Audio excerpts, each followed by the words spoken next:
Attention, soldiers! You are now entering the war zone. Please keep close to your compatriots and have your weapons at the ready. If you would like to skip the introduction, please fast forward to about 7.5 minutes. And now, Poets at War.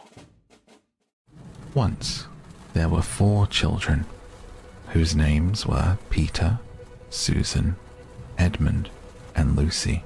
Suppose I'm writing a novel. I write, Mary laid down her book. Next moment came a knock at the door.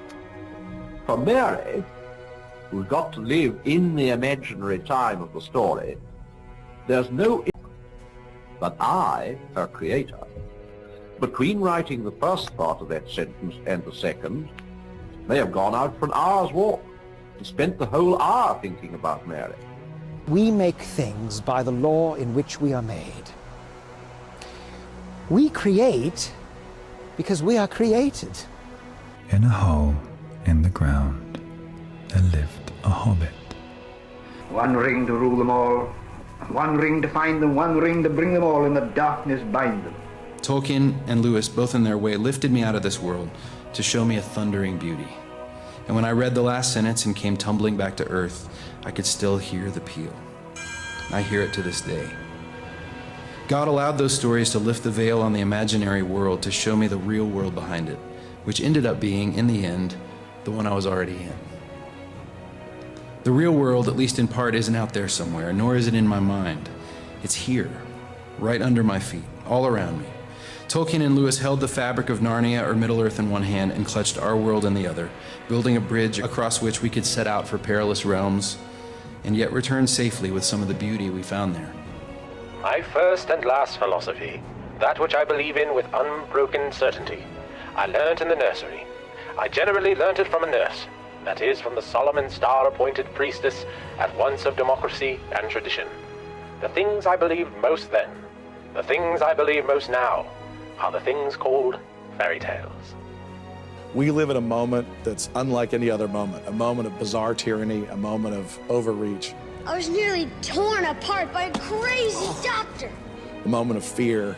It's like, and how are we living? How are we standing up in this moment? I was made asleep by a bunch of mangy pirates. Are we full of joy? Like, are we characters who are full of joy and unafraid? And eaten. Got that? Eaten by a fire-breathing dragon. And not to mention being tossed, squashed, and scared practically to death. It's like, how do we image God in this particular narrative in which we've been placed, in this chapter? And we get trained for that by reading about Sam and Frodo and Aragorn and Gandalf, and reading, Charlotte's Web and Animal Farm, and reading about Prince Caspian. Like, when you're little, you read those things and you read stories when you're older, and it reinforces what is the courageous action of a character in this moment. Yet you stand before me. Well, yeah. Think, boy. What kind of an adventure would you have had if I brought you here with a turn of the page?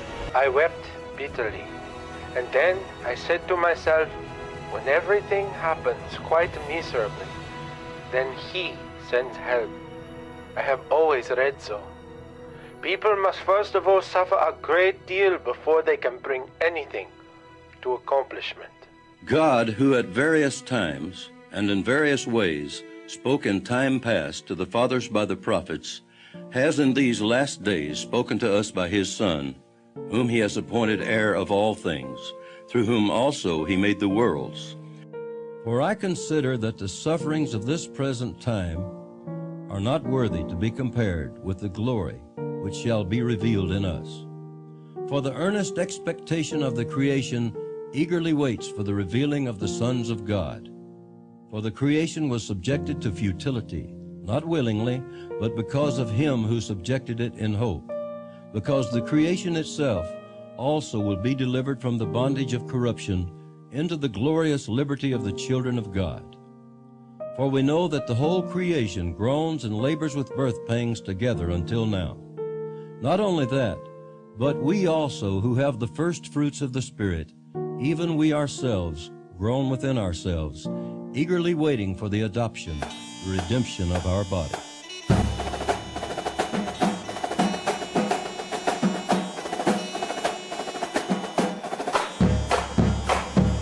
Minstrel boy to the war is gone, in the ranks of death you'll find him. His father's sword he hath girded on, and his wild harp slung behind him. God of song, said warrior bard, though all the world betray thee, one sword at least thy right shall guard, one faithful harp shall praise thee.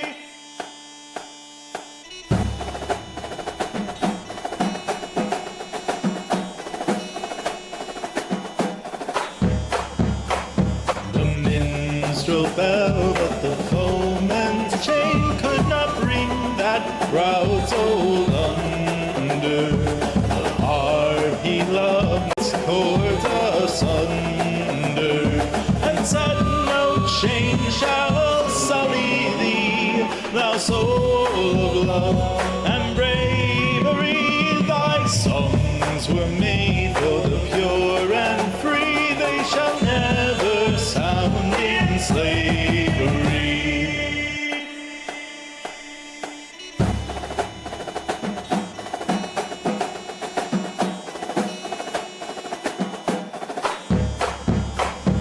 chains upon the people came, and they gave away their freedom.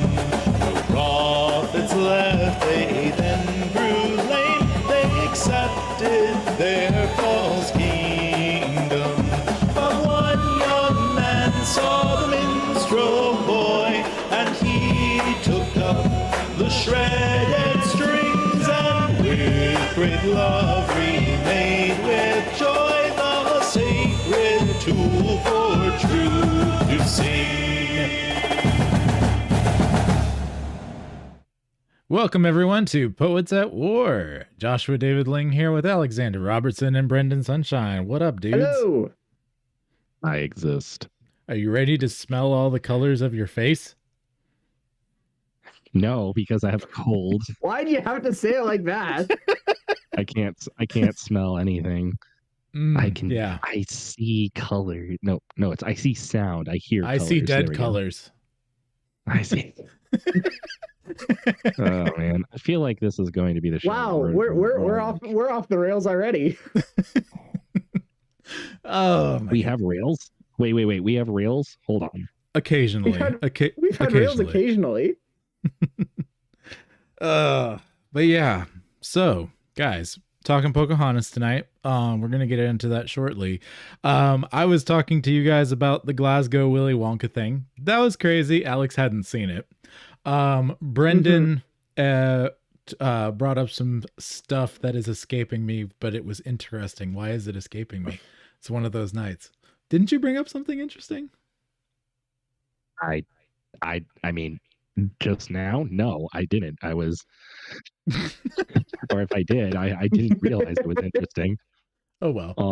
If we're talking Wonka in general, I have some opinions having seen the new movie. I have some opinions on it, but yeah, I heard you liked it fairly favorably compared to a lot of what people were saying out there, you know, in the cash grab anger and all that other kind of stuff. But nothing can be worse than Glasgow. Let's just be honest. So why don't you go ahead and share a little bit of that? No, a movie. I know. Okay. One sec. All right. So my opinion, is it a cash grab? Yes. Yes, it's a cash grab. Sense. Literally every movie ever made is a cash grab. That is the definition of creating a product that you're trying to sell. All right? Like not every film, level, Alexander. Every movie, okay? Like Hollywood movie. Okay, go ahead. Fair enough. Yeah. Every movie, like the exception to this was back in the day when they were making film, and film was a more artistic like endeavor, and you've got a couple people who will make movies as sort of an art still, right? Mm-hmm. So it's not, so when I say every film is a cash grab, that's a little tongue in cheek and it's a little disingenuous, but the point stands that if they're going to release something, they are assuming, because of how much money it takes to make a film, they are assuming that they can get a return on investment. And frankly, when it comes to Wonka, there are much, much worse films that take advantage of a previous IP. The entire Star Wars sequel trilogy. Yep, basically that. I didn't even have to say it this time. Wow, thank you. Thank you, second me, for anyhow. No problem. I hate it just as much as you do. My general view on Wonka is, okay, yes, they reference Johnny Depp version. They also heavily reference the Gene Wilder version. But to me, the movie feels more like a prequel to Gene Wilder than it does to Johnny Depp. Also, good choice. They never advertised it as such, but it is a musical. And it is a musical.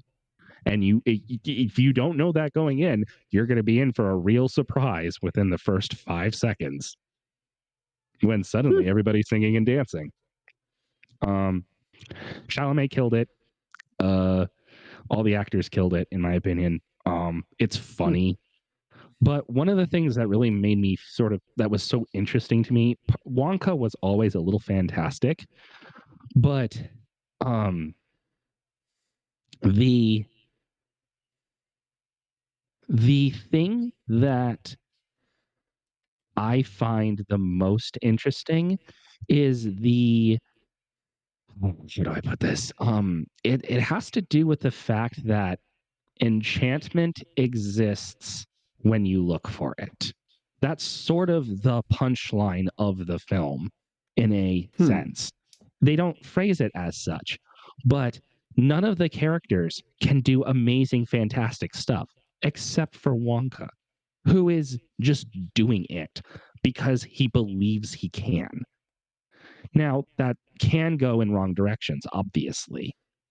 But like when the other characters buy into his thing and are helping him, it's not that they necessarily like are able to do the wild, wacky, inane things like floating up on a balloon like Up, but they start like their lives like the whole point of Wonka is that he's happy. Like that's sort of his character is joyful. And when other people around him start participating in his joy, like it only does good things. So I don't know. That was sort of my punchline. The idea of enchantment is there if you're looking for it and you got to be happy. So, both things that Baptists can't help. But sorry, that was a low blow. But, that was a low blow. Sorry. We love you. Okay. It's okay. Once again, I got to just say this is all of American evangelicalism, not just Baptist. Yeah. I mean, the Pentecostals are at least having fun. Yeah, well, no, but my point is like even... Wait, what? I said at least the Pentecostals are having fun. Are they though? I mean, it looks like fun. Because it seems like you've got a couple different... I'm sure that there are Pentecostals that are having fun. I know several of them. But it seems like you also have a really strong legalistic stream inside of Pentecostalism. Yeah, but that's holiness Pentecostalism. That's the only places that you're going to find that are like rating skirt lengths or anything like that anymore are not your generic Baptists because they've moved farther to the left. They're your hyper Pentecostals. Oh, there's others, but we don't have to get into that right now. Yeah. So yeah, but no, I was talking specifically the fun Pentecostals having fun doing their fun thing because it's too fun. But fair enough. But yeah, like the Glasgow thing, that is the definition of what, cash grab or like something that is a scam. It just said chocolate bar. It was a scam. Yeah, it was entirely a scam. But oh boy. It's just ridiculous. Anyway, sorry, that was... Do you guys... Yeah. I think I said it to Alex, but did you hear the name of the company that ran it? No. House of Illuminati! Oh, right, yes. I remember that now. Even just the utterly ridiculous. You gotta know, somebody had fun setting that up. Somebody had a lot of fun, smoking whatever opium they were smoking and just saying, we should do this. Oh my goodness. Oh man. So, Pocahontas. Obviously. Speaking of opium, Pocahontas. Well, I mean, they had to do a little something to get to their first historical attempt, unless you... No, that's the first historical attempt, really. Unless you want to really route the story of Ruth and Cinderella. Ruth with Cinderella, is that what you're saying? Yeah, and unless you want to count that as historical. No. I won't go that far. But the as far as Pocahontas goes, I think we can probably get most of the history nonsense completely out of the way at the beginning, because this is the thing everyone rags on when they rag on Pocahontas. Then secondarily, possibly the quality of the film, but I have mixed opinions on that. As far as the history goes, married to John Rolfe, not John Smith. And the John Smith thing happened when she was a little kid. There, that's out of the way. Anything else on that, anybody? Or are we moving completely into the fiction? The only thing that actually offends me about it is that, because it's so very obviously not meant to be historic, so right. Get for is But the only thing that offends me about that is that John Smith is a Disney prince and not John Rolfe from the sequel. Right. That's the only thing that offends me about that. But well, also, I'll also say Pocahontas, by as much as we can possibly see, was probably, you know, a lot of the liberals tend to go into the, oh, she was forced to do this, forced to go here. No, she wasn't. She was married and she was a Christian. She was baptized. It was a thing. So, yeah. Like, anyway, we will almost certainly see Pocahontas in heaven. Yeah, cool. Totally. So in regard to that, let's move to, unless Brendan has anything on that. Do you? Oh, okay. We'll move. Yes. Pocahontas is the film that interests me the least. I'm sorry. I was never a fan of this film. I gotcha. Which is interesting considering you're Mr. Nature Enchantment guy. Because there's a lot of that in there, but it's so surface level. It kind of is just lame. You've never seen it, Alex? Mm-hmm. I have seen it. I just didn't rewatch it for this. I got you. I was planning on it, but you couldn't find the time. The nature enchantment thing is a more recent development in my sort of thing. Okay. Growing up, I never got a major attachment to it. And honestly, the fact that it is surface level could be kind of annoying to me. Right? Yeah. Mm-hmm. Okay, there's something to be said for like cottagecore and for these aesthetic movements that are only superficially tied. There's something for that, but I don't know. The idea, it's like, oh, nature, oh, connection, oh, we're actually a pagan cult from a different tribe that did not know Christ. It's like it's like the Eastern religions knowing that there is spiritual force and spiritual manipulation within the body, but they label it so incorrectly that they open themselves up to dangerous attack. Right. It's just like, come on. And when you stick it in a movie, it's just there as kind of fluff, and so you can have funny moments with a raccoon and a hummingbird. Yeah, that was Disney trying. Ever since, I'd say, Cinderella or so, the gags part of the animation got less and less interesting. And once you're in a post Beauty and the Beast world, because all the animators, all the studio were counting on this one being the big next film, and it ended up being Lion King, which is a whole other weird, crazy thing. Most of the great animators from Beauty and the Beast went to work on Pocahontas, not on Lion King. And then Lion King kicked Pocahontas's butt. But that's a whole other thing. Yeah. I think that as a story, you know, ripping it from the context and changing things around and doing the John Smith thing, even if you just take it without historical whatever, this is the most, I'd argue that this, up until extremely recently, and I haven't seen enough of the recent films to say for sure, I think it's, of all the Disney films I've seen, Disney animated films, this is the one where they're most over the top woke, except for maybe Zootopia in my mind. What? Yeah. Okay. And that is specific mostly to the white men evil kind of thing that they were really pushing with this, because there's basically two good and then a few neutral and then a bunch of evil white men in the whole thing. And all of the Native Americans are good guys pretty much. On top of that, the lyrics are extremely over the top. This is Tim Rice, I'm pretty sure, in this one. I think you're right. That sounds right. And this was one of his first like full musical kind of things, and for them. And it's Schwartz. Excuse me, this was Schwartz. Let me see. Yeah, Stephen Schwartz became the lyricist. Okay, yeah.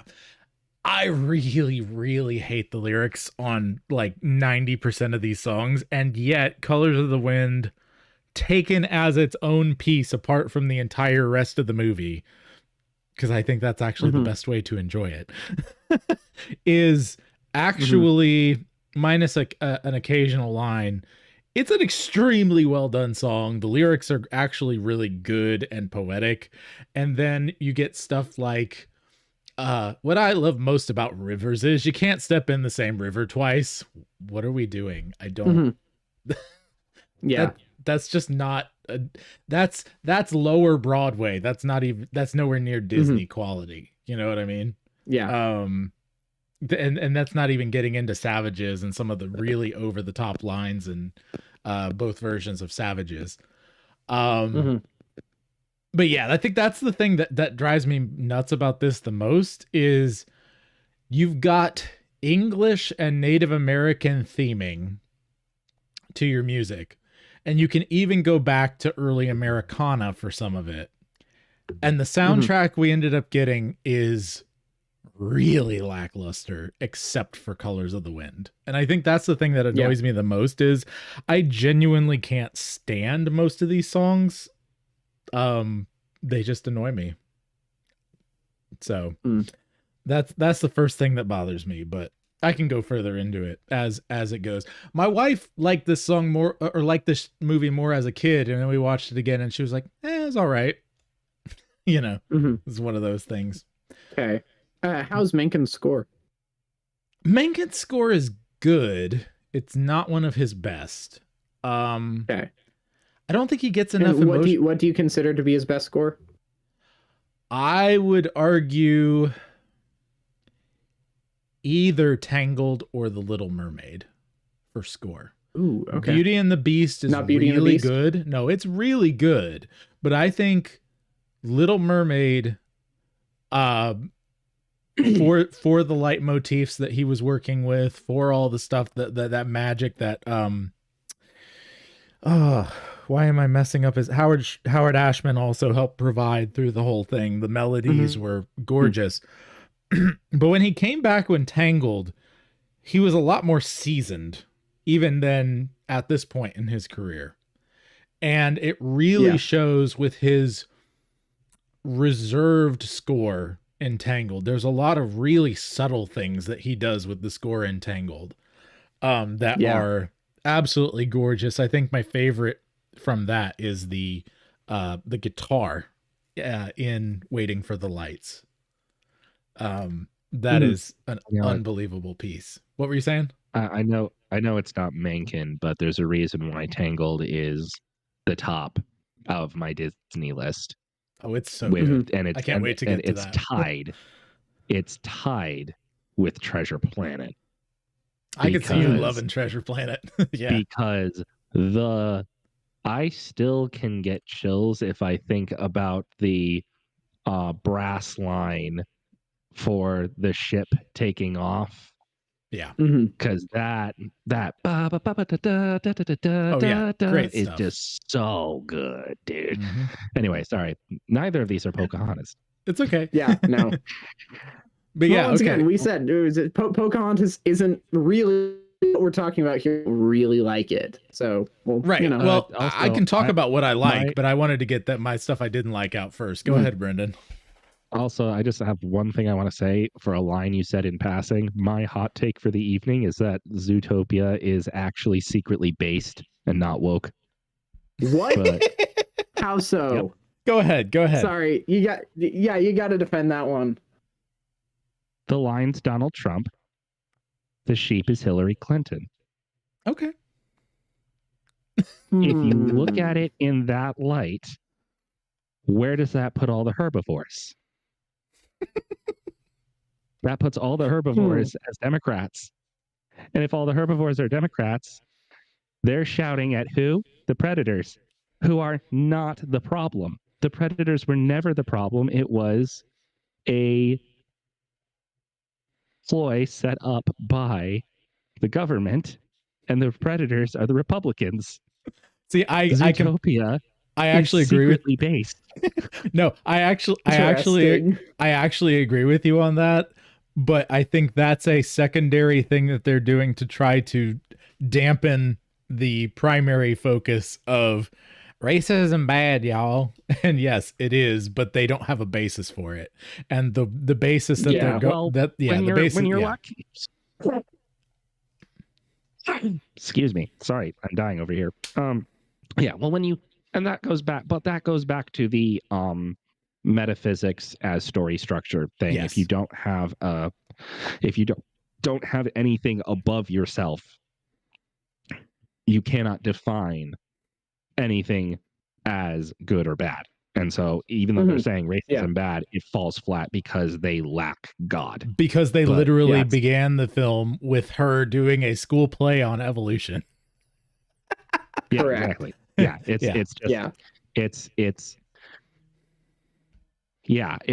well, I mean, and I at this point I would say like no film is perfect, right? I'm not trying to say that I'm not trying to defend Zootopia. I'm just saying that in my opinion, the fact of the matter is the film is secretly, even it if has some accidentally secretly based stuff. Yeah. And they don't. And even with the whole racism bad / you can be whatever you want / whatever stuff that's sprinkled in there, it wasn't strong enough to me to like be like, oh, they're pushing a message. It's like, yeah, okay. Cool. You have a plot device that focuses around herbivore versus carnivore, because in universe that's what you've got. Right. And so, okay, we can. I'm willing to suspend disbelief on that front. So, did you want to nail down further, Alex, or do you want to go back to Pocahontas? Well, just the two problems that I had with Zootopia. Number one is that it's actually the first movie that I caught political agenda. I was like, oh, These are Democrat talking points that they're pushing. Disney? Really? Oh yeah. And then everything went downhill from there. But that was the first movie that like I caught actual talking points in. Right. Right. The second who are the Democrat talking points coming from? Yeah. I understand. I see what you're saying. I'll need to go back and rewatch it. The other thing is that it is the worst twist villain. Oh, yeah. Possibly horrible. Yeah, it is either the worst twist villain or the second worst twist villain, with Big Hero 6 taking the top. It's so bad. The twist villain is so bad. I think that one. I don't know if I agree with you on that. I don't think the twist villain in Zootopia is bad. I can agree that the twist villain in Big Hero 6 wasn't well executed because we didn't see the guy. But yeah, the sheep had some airplay like before. And so it felt, it was kind of out of nowhere, but at the same time, it's like, okay, at least I know who you are. Whereas, like I had to rewatch Big Hero 6 to know who the heck this twist villain was. Yeah. It's like, I feel like twist villains need to be more set up than a Chekhov's gun, though. Yeah. Oh yeah, they definitely do. The sheep was set up as a Chekhov's gun. Pocahontas would have been better with a twist villain. She like 3 scenes. Quick, get this back to Pocahontas. Quick, someone bring us back to topic. We need a twist villain in Pocahontas. I nominate Grandma Willow. I nominate Clayton coming out of the jungle going, oh wait, wrong movie. I nominate the raccoon. No. I nominate the river that is never the same twice or something. Yeah. Well, it's never the same. Okay, I understand why they say that. It's patently absurd, but I understand what he's trying to say. Yeah. Anyway. So no, but any further comments on the soundtrack, or do we want to get to what actually does work in the story? Because I think there are some really good things that they set up, and there is. Yeah, go ahead. As I said, I didn't rewatch it, so I have no intelligent commentary to add. How long ago did you see it? I'm just playing a spoiler. 8 years. Okay, so it's been a while. It's been a while. Better than me. I have no intelligent commentary on this. If you get into metaphysics, I can start riffing. But yeah, no. Right. I kind of Yeah, no, no. I part of me wonders if we should take time eventually to talk about Pocahontas versus Tarzan, because to me there's a connection there, but I haven't Yes. had time to hash it out. And so Yeah. perhaps we should just let that sit and percolate, and then we move on. But I don't have anything on the score per se or the music. The fact of the matter is, the only song that ever comes up is "Colors of the Wind." I didn't even remember that the river song existed until you mentioned it. Right, exactly. And the only one that I remember people that the river song existed because Abby, my sister, really likes it. Yeah, I don't hate the song. Actually, that song melodically, I enjoy. It's the lyrics and the verse, the melody of the lyric of the verses is horrible. The chorus melody is actually really good. And this is the thing, like every song feels disjointed. The Colors of the Wind is the only one that sounds cohesive, but it also sounds like Oscar bait, because it is. And they were did it win best original song? Let me find out. I'm looking it up. You can keep talking. Okay, you're making him look things up in the middle of the show. You know you can't do that. He can look stuff up. We can't Anyway, do that here. all right. So I have a connection for you with Tarzan, and it actually takes on a third film, Toy Story. I believe that's the same year as Pocahontas. Ooh. Toy Story was a pushback against Disney, and other people were pushing back against Disney doing the musical thing in the 90s, bringing that back. A lot of people found it cheesy. A lot of people didn't like it. They generally thought that it did better with girls than boys, the whole musical formula, et cetera, et cetera. And so, John Lasseter and Pixar wanted to push back against that with Toy Story and do a very boy-centric kind of a story. Yes, Alex. It did win best original. So it was good. So it also won best music. So it was good Oscar bait. And then but with Toy Story, everyone began to start to try to do more like Toy Story, which is directly why, executive wise, that Phil Collins was brought in because of Elton John's success with The Lion King. Yeah. But also they decided with Phil Collins and the executives talking with one another to not make Tarzan a musical because of the success of Toy Story. They were attempting to create a more modern, rendition of having songs and having those emotional moments in the story, but not making them it's characters singing the songs because that's cheesy and boys don't like it. And if we're going to do Tarzan, it needs to do well with boys, right? That was the logic. So there is a connection there. Yeah. It was the move from diegetic music to non-diegetic music. Right. What were you saying, Brendan? Yeah, exactly. No. Alex just stole my thunder. But rather than it being specifically just diegetic and non-diegetic, it's lyrical diegetic versus lyrical non-diegetic. Because think, you might get some movies that have a song where someone's actually singing, but usually and it's non-diegetic, but the only ones that I can think of are all animated. Right. I can only think whenever there's a song and somebody is singing, but it's not a character. The only times I can think of it are America and the Last Unicorn, Phil Collins in Tarzan, whoever did I'm Still Here in Treasure Planet. Oh, that's Resnick, Goo Goo Dolls lead singer. Oh yeah. That guy. Yep. Those are the only ones I can really think of. But anyway, so it's I find it interesting that they said no. It's not that there's lyrics. It's not that that's the issue. Because when you look at live action like Toy Story. Oh, Toy Story. Yep, there it is. There is one. There is a song in Toy Story where you have somebody singing. So yeah, okay, that makes sense. But like most live action movies don't have people singing in them. Right. Over top unless you count over the back or something. Sorry, you cut out. What was that? Unless you have like pop songs playing over the back or something. Because I think of like rom-com pop songs playing over the back of them, or even like Cheaper by the Dozen. Or insert any college-based movie here. Yeah. College/high school. To further underscore some of the lyrics, Best movie to do that that does really well is Mr. Holland's Opus, by the way. Go watch that.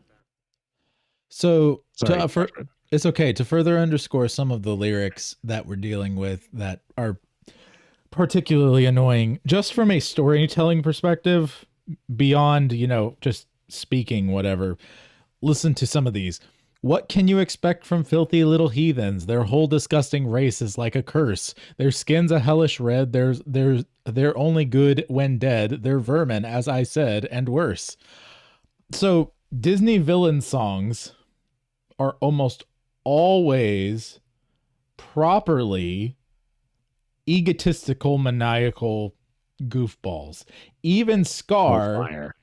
Right. Yeah, exactly. Hellfire and Be Prepared are two examples that aren't as like, look at me, egotistical, but they are maniacal, right? There is a mania to what is being portrayed. This is someone who's just a random racist, just randomly spouting a bunch of stuff. They're trying to portray him as some sort of religious zealot, but it comes across like this dude's just a jerk. And he becomes a very uninteresting villain, like really, really quickly, because he tells you all of his biases. He has no plan other than shoot them. Like there's nothing there. It's so on the surface, and they're banking on shock value, but like everyone knows in some way, shape, or form what the straw man of a racist looks like. You know what I mean? Like everyone knows that. So what are we doing here? What even are words like they're savages, just savages, dirty shrieking devils. Now we sound the drums of war. Okay. Now we sound the drums of war. So what? Make me care. Yeah. It's so bad. Yeah. I mean, this even gets back to what we were talking about a while ago as far as I Want songs. One of the cool things about most musicals, specifically Disney musicals, is the lead gets an I Want song and the villain gets an I Am song. Right. So whereas the lead is talking about I want adventure in the great wide somewhere. Right. The villain will generally get a song like the one that immediately pops to mind is Facilier in Princess and the Frog. Yes. Because I've got friends on the other side. It's about I am this. Well, if we're doing I Want, Gaston. Yeah. No one blanks like Gaston. Yes, it's being declared as a negative, but those are all positive statements about who Gaston is. Right. Exactly. It's an I am song, not an I Want song. Yeah. Yeah. Exactly. And so this is the thing. This isn't even an I Am song. And the thing is, they're trying to do this thing where both sides are shown, because the next verse is actually from the perspective of the chief toward the to the white men, and how they both just hate each other so much and blah blah blah. Well, okay, we got bunches of peoples that hate each other, and we're only supposed to care about either side because both of our protagonists who had a weird meet cute who suddenly are able to speak the same language for no foreseeable reason besides love. We're supposed to care because of them, but like we don't even really know them. All we know is Pocahontas wants to be free and jump around, and John Smith wants adventure. Don't you know the colors of the wind infect their brain and they're able to understand each other like a babelfish? That's an obscure reference for all y'all. Anyway. Yeah, I want to know what that reference is. Babelfish? Oh, Babelfish is from the Hitchhiker's Guide to the Galaxy, dude. Yeah. Oh, okay. Yeah. Yeah. Thanks for all the fish. So long. Thanks for all the fish. Yeah. Well, I find it interesting that you say in musicals you get an I want versus an I am. Generally. not structure, song generally. Because I'm thinking the two villain songs that I know, like really know off the top of my head, are Be Prepared and Hellfire. And we can make an argument that Hellfire is a no. Hellfire is an I Want song. That's what makes it so good. But it is but I think I would argue that both Be Prepared and Hellfire are I Want songs, both instances. And so you have this interesting scenario where what Disney, when they're doing a good job, does is they set up the characters in terms of opposing action. Yes. So you have the protagonist's goal are clearly laid out. Now, in the case of The Lion King, that changes over time. And you've got the antagonist's goal, who is clearly laid out. And the antagonist's goal doesn't usually change, except going from, I want this, to, oh, I can't have it, then I'm killing everyone, right? That's sort of, that's the usual trajectory they go down. But, maybe Tarzan and Pocahontas connection. Clayton. Yeah. Clayton is racist against gorillas. Right. He doesn't have a exactly. song. Yeah. He doesn't have a song, but he's basically the same thing. He's just like, I want to kill all these monkeys. I retcon In the Air Tonight as Clayton's song. Anyway. That is a little weird, but okay.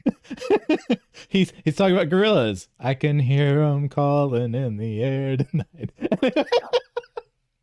Okay, but all right. Anyway, point being, I'm going to go back to what you were saying about protagonist versus villain. We're talking their I want / I am songs, because I think both of them have to do with identity and where they're going and what they're doing. Here's the big difference that I find in both of them. The villain always has a I want and I am this, so here's how I'm going to do it. And I'm going to do it self-sufficiently because I'm awesome. Second, that's to establish that they're a threat, but yes, right. On. Yes. The protagonist, when done properly with an I Want song, their I Want song is based upon a semi-blind faith that they're going to find a way. It is not based upon their own strength. And so you're dealing with and setting up, and I think this is a fabric of the reality kind of thing, which is why it connects with us when done properly. You have actions of an individual who is setting themselves up as their own god versus a character who has some kind of faith in something other than themselves, that something good is going to happen. Again, not 100%, but I'm arguing that when these things are set up properly, this is why it connects with us, because we have darkness, which is only has itself as a power, and it is strong and it is scary, but it's bluster in the end, right? And then you have the protagonist who they don't know what's going to happen. There is an uncertainty in every protagonist's I Want song. There is an uncertainty that has to be chalked up to, I don't know when, I don't know how, but I know something's starting right now, right? Every single one, you can that's done properly, you can look at that and see it. And I think that is actually a huge part of what's missing here in these villain songs. And yes, you could even look at Virginia Company and the other songs, because he has a bunch of places he sings in this movie. But they kind of are trying to have the two sides, and this is a war, and it's like neither side is completely wrong, but they were bad people, and you know, they're trying to do that whole thing. But even when you just take his pieces out, he's never saying I'm awesome and so I'm going to get. He's actually more focused on the I want, so much so that he doesn't know how he's going to get gold. He's just going to get gold. Gold is mine, mine, boys, mine. Let me look up those lyrics to give you an example, but go ahead, continue while I pull this up. Yeah, I'm not sure that it's At least as far as savages go. I'm not sure that it's so much an I want song. It seems more like a they are song. Yeah. I guess. Yeah. So it's like a flipped I am song. Okay, so the I want song though is mine. The gold of Cortez, the jewels of Pizarro will seem like mere trinkets by this time tomorrow. The gold we find here will dwarf them by far. Oh, with all you got in you boys, dig up Virginia boys. It says, mine boys, mine every mountain, and dig boys, dig till you drop. He's just basically like cheering them on to find all the gold. Gold is wonderful. Okay. Gold is mine. One second. On a structural level, yeah, of a musical, technically the main character. Who? On a musical level, the bad guy, because he has the I Want song. No, Pocahontas has the a introduction song. Okay, yeah, okay, I see what you're saying. He has like.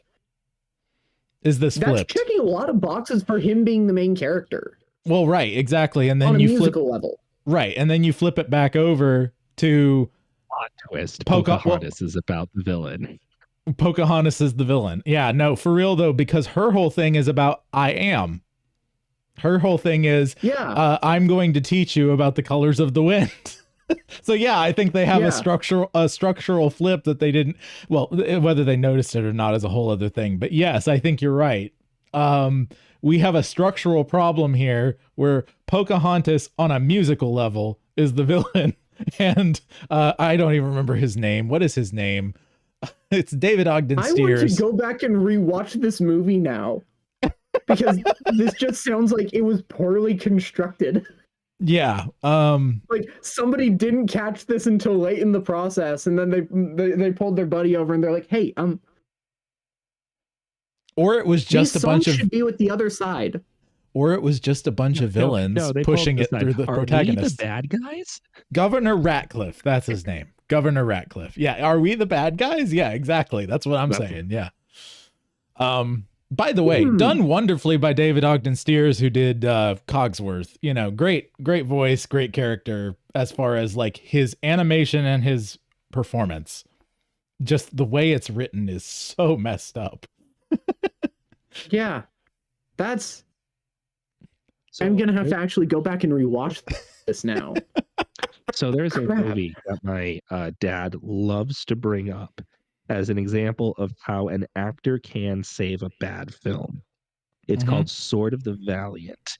It is so incredibly bad, but whenever Sean Connery is on screen, it sparkles. Yeah. Yep. Okay, that's not so much how an actor can save a bad movie. That's how Sean Connery can save a bad movie. Like League of Extraordinary Gentlemen. Normal rules don't apply to him. Right. That's Christopher Lee, sir. Excuse you. But anyway. Normal rules don't apply to him either. Yeah, exactly. Well, didn't. But didn't to Sean Connery either. Oh, I forgot. Dang it. Peter Cushing is in it too? In Pocahontas? Anyway. No, in Sword of the Valiant. Oh, no. Okay. I gotcha. Okay. And John Rhys Davies. Okay, I'm going to have to watch this. I'm pretty sure it's called Sword of the Valiant. I will double check that. Yeah. Sean Connery's the Green Knight. The main Cushing. character. Yeah, the main character has this tunic that just gets progressively shorter throughout the film. It's hilariously awful. Anyway, moving on.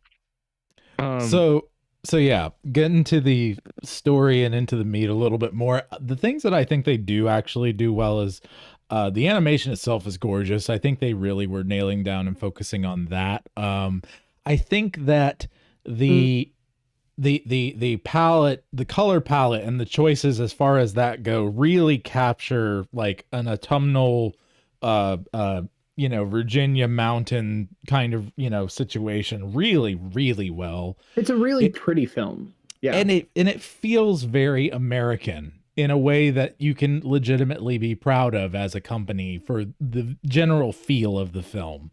That comes down to the the voice choices. I think Irene Bedard as amazing. I think she has one of the best non-typical Disney princess voices for sure. I think she does an incredible job. Mel Gibson did a good job in his role. I think that building up to the moment, obviously there's the whole Rolf Smith thing and the age and whatever else, but getting beyond that, the whole building up to this big moment where she stands up for life is actually really commendable.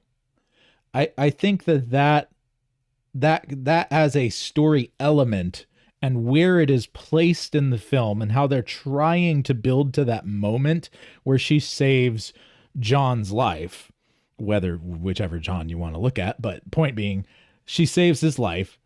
And that is a thing that shows how powerful a woman can be to turn the neck of a powerful king and all these other sorts of things.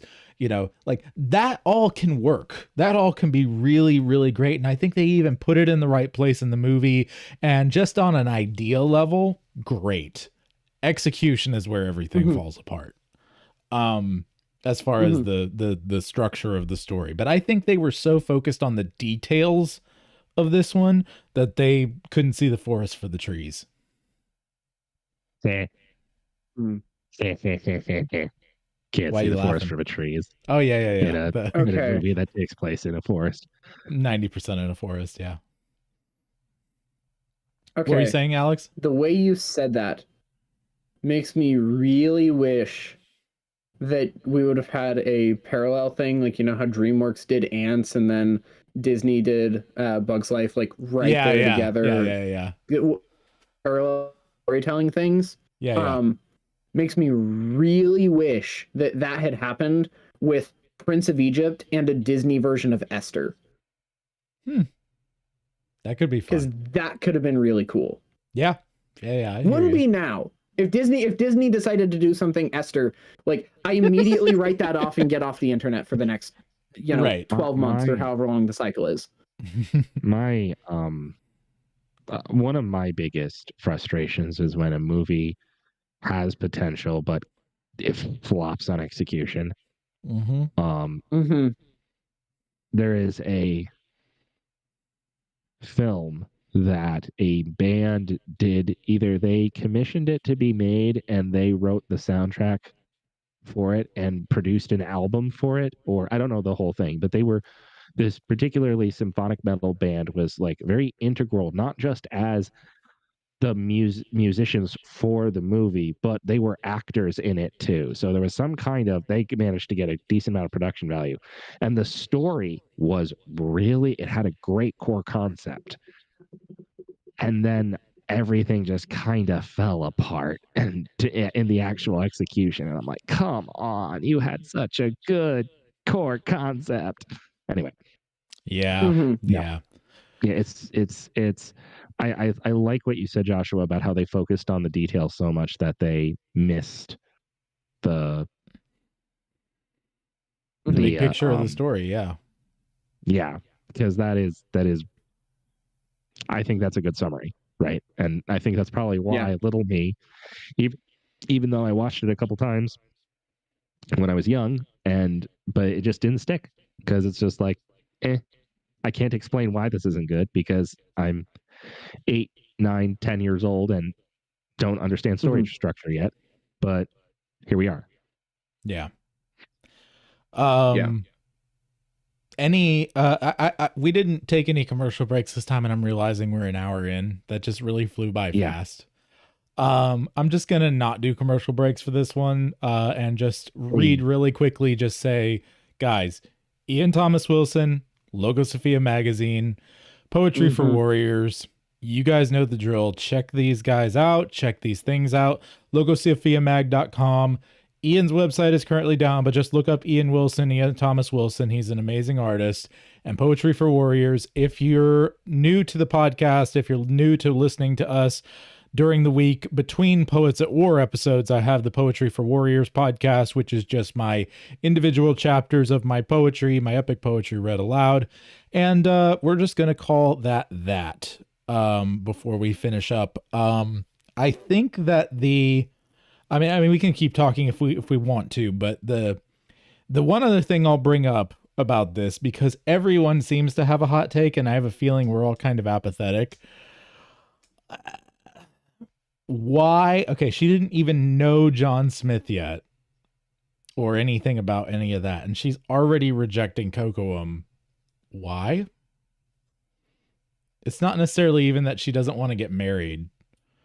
Like, that's made somewhat clear. It's like, what's wrong with this guy? There ain't nothing wrong with this guy. he ends up dying in Crossfire in this movie. And it's like, there was nothing wrong with Cocoam. Justice for Cocoam. Anyway. He's one of the weirdest like Disney characters, because you think they're setting him up for like he's one of the bad guys on the red side, right? On the Indian side. Mm-hmm. But he's completely not. Like, he's one of the warriors who's completely uninvolved with the political stuff and is just like a young warrior and whatever else, and like he ends up getting killed, and it seems really pointless. I don't know if you guys have any thoughts on that, but a lot of people get really mad about that. I don't get mad. I'm pretty apathetic. I have honestly, no memory of this character. You have no memory of Cocoam. Poor Cocoam. I haven't seen the movie in like 8 years. I'm doing good to remember the songs. Well, even the end of Just Around the River Bend, she says, "Should I choose the smoothest course, steady as the beating drum? Should I marry Cocoam? Is all my dreaming at an end?" Okay, and it's like, correction to what I said earlier. I'm doing good to remember the titles of the songs. Yeah. Yeah, like, well, I mean, and it's been even longer for me. I haven't seen like 8 years. Oh, that puts me at 26. You young whippersnapper. No, sorry, not 26. 20. I can't do math. No, 26. I'm right. Ha, fight me. But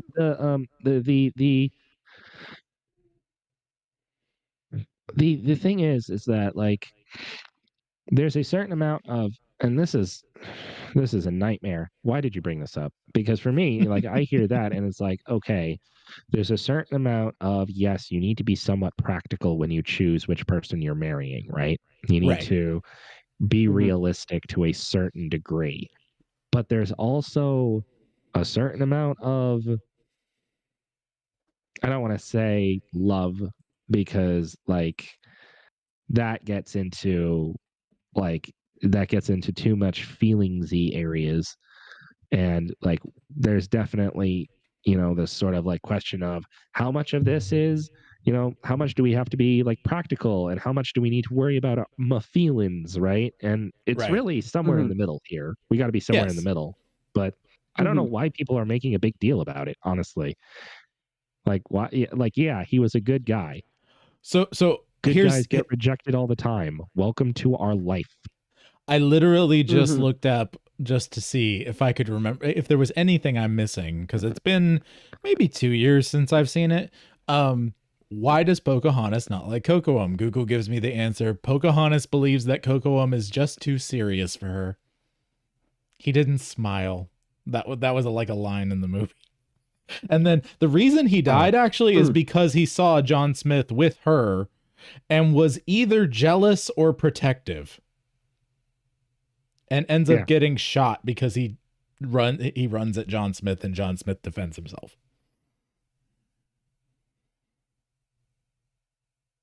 So he's not necessarily a good person.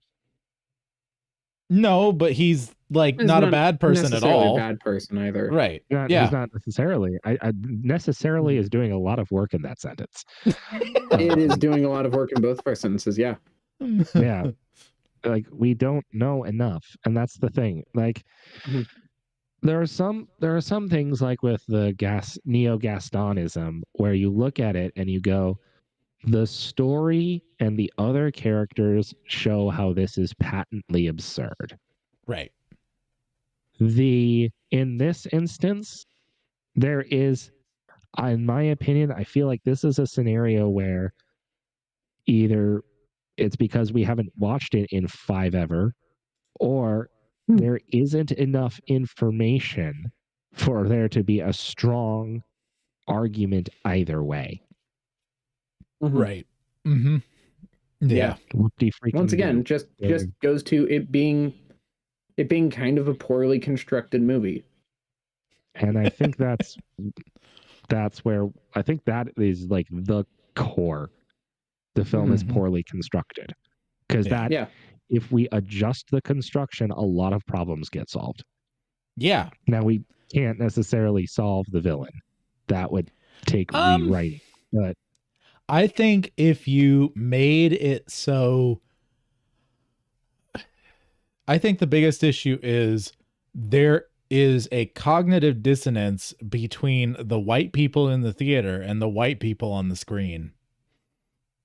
Because especially during Pilgrim / Puritan times, they didn't like racists at all.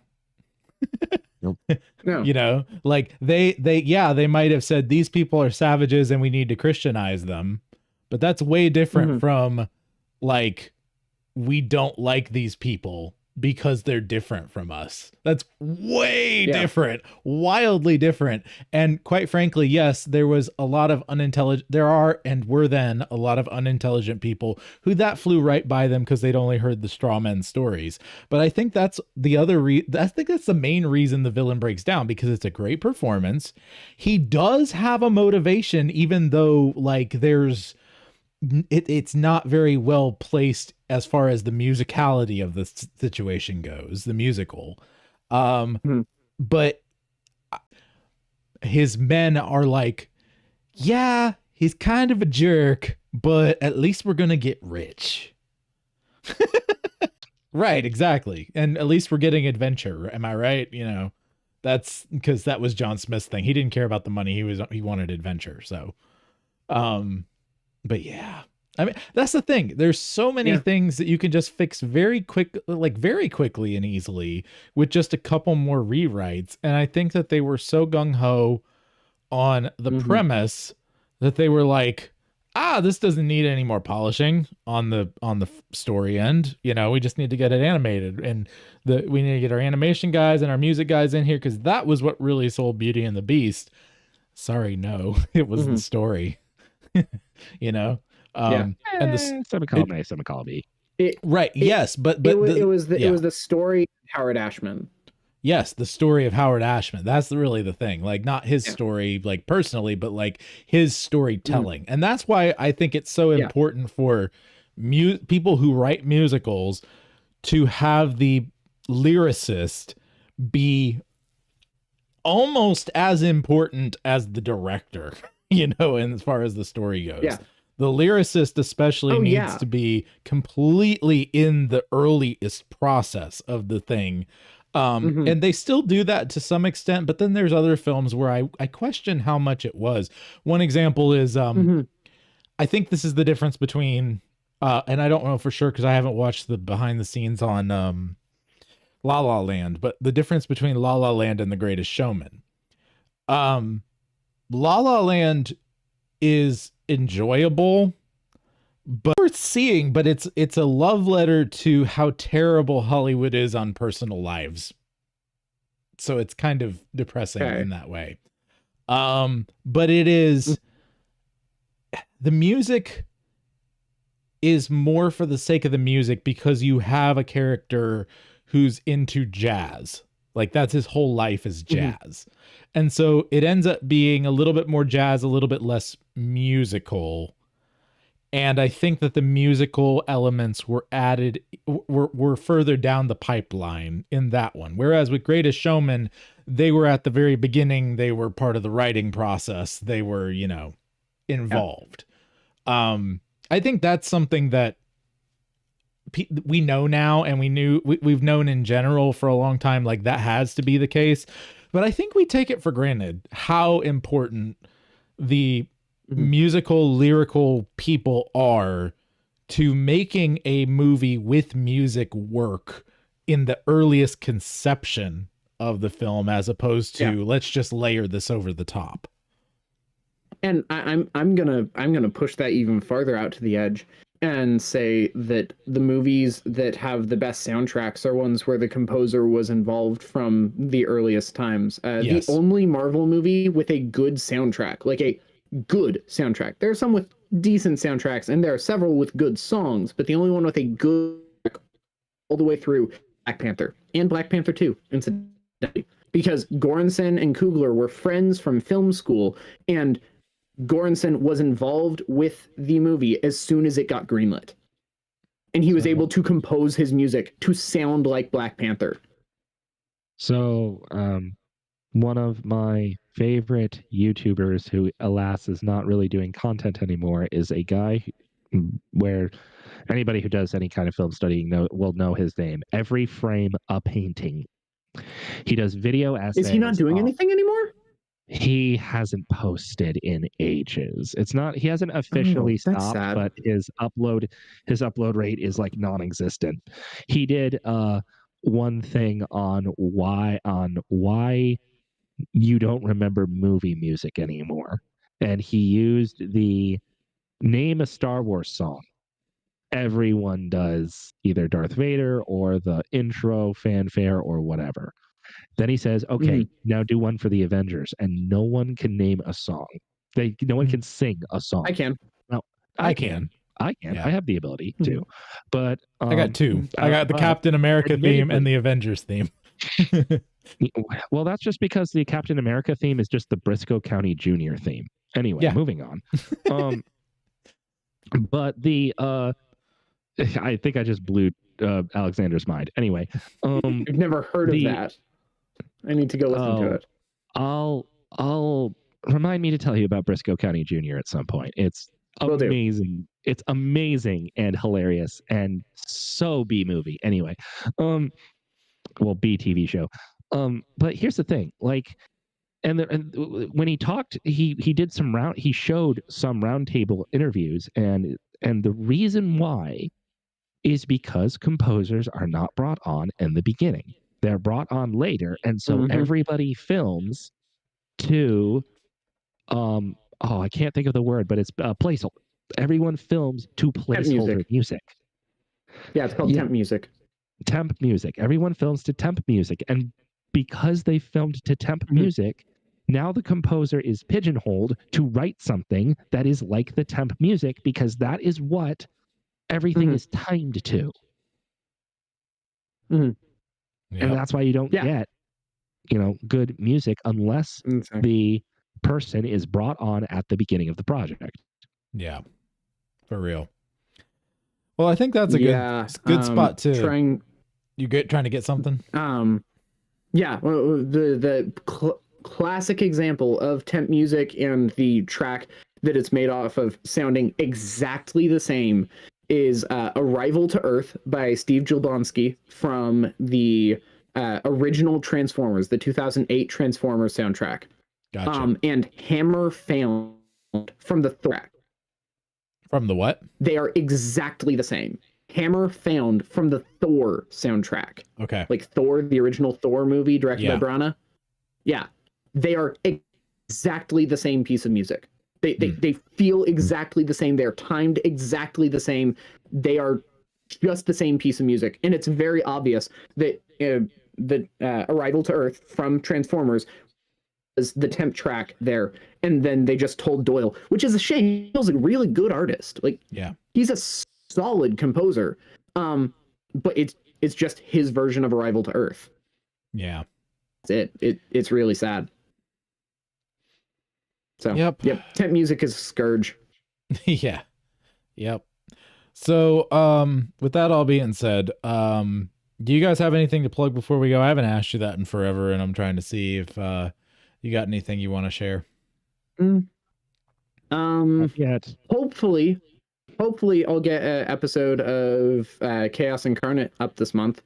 Sweet. Chaos Incarnate is my podcast. It's called Regarding Everything Chaos Incarnate. Look up on YouTube at ReEverythingPod, and it'll get you there. Re is R-E. Don't waste your time, but, you know, if you want to. Hey, it's content, right? I know you hate that word. That's why I said it. Anyway. I am still doing my world's slowest swing at the baseball. So when something comes, there will be something. The World's Slowest Swing at the Baseball of Life by Brendan Sunshine. Yeah. That's your biography title. How dare you? First of all, how dare you? Never have I been so offended by something I 100% agree with. Exactly. Never have I been so offended by something that's been 100% true. All right, everybody. Well, be your family's bard. Do not turn to the right or to the left, and the Lord will be with you wherever you go. We'll see you next time in the trenches on Poets at War. God of song, said the warrior bard, though all the world betray thee, one sword at least thy right shall guard.